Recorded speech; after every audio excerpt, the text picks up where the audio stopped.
బోయిలో పోలీసుల over action. DSC ఉద్యోగుల protect cover చేస్తున్న మీడియాపై పోలీసుల జులుం. జీ తెలుగు రిపోర్టర్ను గల్లాపట్టి ఈడ్చుకెళ్లిన పోలీసులు.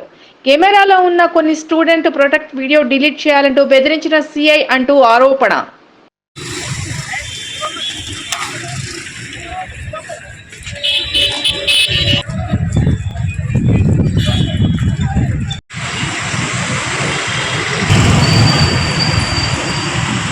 అటు వస్తున్నట్టు అటు వచ్చిన అరే జర్నలిస్ట్ నా పని చేస్తున్నాను, మీ పని you are holding my this is not a fair thing. Hello hello I know which is the plan which is not fair. You are taking me inside. Brother, camera on. Camera on.